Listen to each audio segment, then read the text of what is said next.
ಕಲಬುರಗಿ ನಗರದ ಜೇವರ್ಗಿ ಕಾಲೋನಿ ರಾಮಮಂದಿರ ಹತ್ತಿರ ಇರುವ ಸರ್ಕಾರಿ ಪ್ರಥಮ ದರ್ಜೆ ಮಹಿಳಾ ಕಾಲೇಜಿನಲ್ಲಿ ಅಕ್ಷರ ಫೌಂಡೇಶನ್ ಹಾಗೂ ಗ್ರೋ ಸಾರ್ವಜನಿಕ ಶಿಕ್ಷಣ ಇಲಾಖೆ ಸಂಯುಕ್ತ ಆಶ್ರಯದಲ್ಲಿ ಹಣಕಾಸಿನ ನಿರ್ವಹಣೆ ಒಂದು ದಿನದ ತರಬೇತಿಯನ್ನು ಹಮ್ಮಿಕೊಳ್ಳಲಾಗಿತ್ತು. ಮುಖ್ಯ ಅತಿಥಿಗಳಿಂದ ಜ್ಯೋತಿ ಬೆಳಗಿಸುವುದರ ಮೂಲಕ ಕಾರ್ಯಕ್ರಮಕ್ಕೆ ಚಾಲನೆ ನೀಡಲಾಯಿತು. ನಂತರ ಹಿರಿಯ ವಿಭಾಗೀಯ ಕ್ಷೇತ್ರ ಹಾಗೂ ಅಕ್ಷರ ಫೌಂಡೇಶನ್ ಬೆಂಗಳೂರು ಮತ್ತು ಮೈಸೂರು ವಿಭಾಗದ ವ್ಯವಸ್ಥಾಪಕರಾದ ರಂಗನಾಥ್ ಮಾತನಾಡಿ, ಅಕ್ಷರ ಫೌಂಡೇಶನ್ ಹಾಗೂ ಗ್ರೋ ಸಾರ್ವಜನಿಕ ಶಿಕ್ಷಣ ಇಲಾಖೆ ಸಂಯುಕ್ತ ಆಶ್ರಯದಲ್ಲಿ ಹಣಕಾಸಿನ ನಿರ್ವಹಣೆ ತರಬೇತಿ ನೀಡಲಾಯಿತು. ಕಾರ್ಯಕ್ರಮದಲ್ಲಿ ತರಬೇತಿದಾರರಿಗೆ ನಿತ್ಯ ಜೀವನದಲ್ಲಿ ಹಣಕಾಸಿನ ನಿರ್ವಹಣೆ ಬಗ್ಗೆ ಹಾಗೂ ತುಂಬಾ ಉಪಯುಕ್ತವಾದ ತರಬೇತಿ ನೀಡಲಾಯಿತು. ಇದರ ಸದುಪಯೋಗ ಪಡೆದುಕೊಳ್ಳಬೇಕೆಂದು ಹೇಳಿದರು. ಈ ಸಂದರ್ಭದಲ್ಲಿ ಗ್ರೋ ಸಂಸ್ಥೆ ತರಬೇತಿದಾರರಾದ ಕಾರ್ತಿಕ್, ಪ್ರಾಂಶುಪಾಲರಾದ ಪ್ರಕಾಶ್ ನಾಗೆ, ವೀರಾ ಪಾಟೀಲ್, ಪ್ರದೀಪ್ ರೆಡ್ಡಿ, ಶಂಕರ್ನಾಗ್ ಬಿಜ್ನಳ್ಳಿ, ಗುರು ಸಜ್ಜನ್, ಕಿಶನ್ ರಾವ್ ಇತರರು ಇದ್ದರು. ನನ್ನ ಹೆಸರು ರಂಗನಾಥ್ ಅಂತೇಳಿ, ಹಿರಿಯ ವಿಭಾಗೀಯ ಕ್ಷೇತ್ರ ವ್ಯವಸ್ಥಾಪಕರು, ಅಕ್ಷರ ಫೌಂಡೇಶನ್ ಬೆಂಗಳೂರು ಮತ್ತು ಮೈಸೂರು ವಿಭಾಗ. ಈ ದಿನ ಶೈಕ್ಷಣಿಕ ಸ್ವಯಂ ಸೇವಕರಿಗೆ ಹಣಕಾಸು ನಿರ್ವಹಣೆ ಕುರಿತು ಒಂದು ದಿನದ ತರಬೇತಿ ಕಾರ್ಯಾಗಾರವನ್ನು ಹಮ್ಮಿಕೊಳ್ಳಲಾಯಿತು.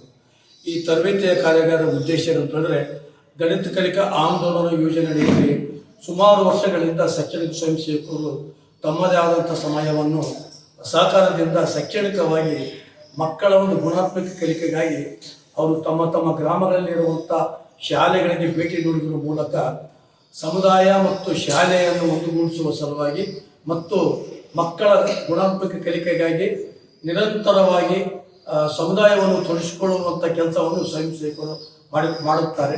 ಅದೇ ರೀತಿಯಾಗಿ ಅಂಥ ಸ್ವಯಂ ಸೇವಕರಿಗೆ ಹಣಕಾಸು ನಿರ್ವಹಣೆ ಕುರಿತು ಇದನ್ನು ತರಬೇತಿಯನ್ನು ಕೈಗೊಳ್ಳಲಾಗಿತ್ತು. ಈ ತರಬೇತಿಯ ಉದ್ದೇಶ ಏನಂತ ಹೇಳಿದ್ರೆ, ಇಡೀ ಗ್ರಾಮೀಣ ಭಾಗದ ಯುವಕ ಯುವತಿಯರಿಗೆ, ಸ್ವಯಂ ಸೇವಕರಿಗೆ ಆ ಒಂದು ನಾಲೆಜ್ ಇರೋದಿಲ್ಲ, ಹಣಕಾಸು ನಿರ್ವಹಣೆ ಹೇಗೆ ಮಾಡಬೇಕಂತ ನಾಲೆಜ್ ಇರೋದಿಲ್ಲ.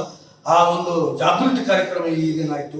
ಹಣ ಎಷ್ಟು ನಮ್ಮ ಜೀವನದಲ್ಲಿ ಪ್ರಾಮುಖ್ಯತೆಯನ್ನು ಆಗುತ್ತೆ ಮತ್ತು ಅದು ಯಾವ ರೀತಿಯಾಗಿ ಸೇವಿಂಗ್ ಮಾಡಬೇಕು, ಎಲ್ಲಿ ಸೇವಿಂಗ್ ಮಾಡಬೇಕು, ನಮ್ಮ ದಿನನಿತ್ಯ ಪಗಾರದಲ್ಲಿ ಯಾವ ರೀತಿಯಾಗಿ ಕೆಲಸ ಮಾಡಬೇಕು, ಇಡೀ ಕೌಟುಂಬಿಕದಲ್ಲಿ ಹಣ ಯಾವ ರೀತಿಯಾಗಿ ಅದು ಮಹತ್ವ ಪಡ್ಕೊಳ್ಳುತ್ತೆ. ಇಡೀ ಆ ತರಬೇತಿ ಪಡೆದಂಥ ಒಬ್ಬ ಯುವಕ ಮತ್ತು ಯುವತಿ ಆದ ನಂತರ ಇಡೀ ನನ್ನ ಗ್ರಾಮೀಣ ಭಾಗದಲ್ಲಿರ್ತಕ್ಕಂಥ ಯುವಕರಿಗೆ, ಯುವತಿಯರಿಗೆ, ಸಮುದಾಯದವರಿಗೆ, ಪಾಲಕರಿಗೆ, ಪೋಷಕರಿಗೆ ಇದರ ಸಂಪೂರ್ಣ ವಿವರವನ್ನು ನಾನು ಹಂಚಿಕೊಳ್ಳುತ್ತೇನೆ. ಯಾಕಂತಂದರೆ ಇದು ನನ್ನ ಶೈಕ್ಷಣಿಕ ಜೀವನದಲ್ಲಿ ಮತ್ತು ಈ ಒಂದು ಗಣಿತ ಕಲಿಕಾ ಆಂದೋಲನ ಯೋಜನೆಯಲ್ಲಿ ನಾನು ಏನು ಸಹಕಾರ ಮನೋಭಾವನೆಯಿಂದ ಕೆಲಸ ಮಾಡ್ತಾ ಇದ್ದೀನಿ.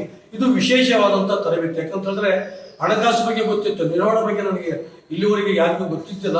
ಆ ಒಂದು ಸುಮಾರು ಏನು ಶೈಕ್ಷಣಿಕ ಸ್ವಯಂ ಸೇವಕರು ಇವತ್ತೇನು 100, 110, 120ರವರೆಗೆ ಏನು ಬಂದಿದ್ರು ಅವ್ರಿಗೆ ಸಂಪೂರ್ಣವಾದಂಥ ಮಾಹಿತಿ ಹೋಗಿದೆ.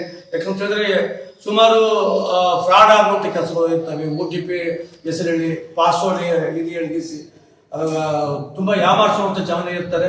ಹೀಗಾಗಿ ಫ್ರಾಡನ್ನು ನಿಲ್ಲಿಸುವಂಥ ಕೆಲಸ ಆಗಿದೆ. ಇವತ್ತು ಇಡೀ ಶೈಕ್ಷಣಿಕ ಸ್ವಯಂ ಸೇವಕರಿಗೆ ಜಾಗೃತಿ ಮನೋಭಾವನೆ ಈ ತರಬೇತಿಯಿಂದ ಆಗಿ ಅಂತೇಳಿ ನಾನು ಹೇಳಕ್ಕೆ ಬಯಸುತ್ತೇನೆ. Thank you.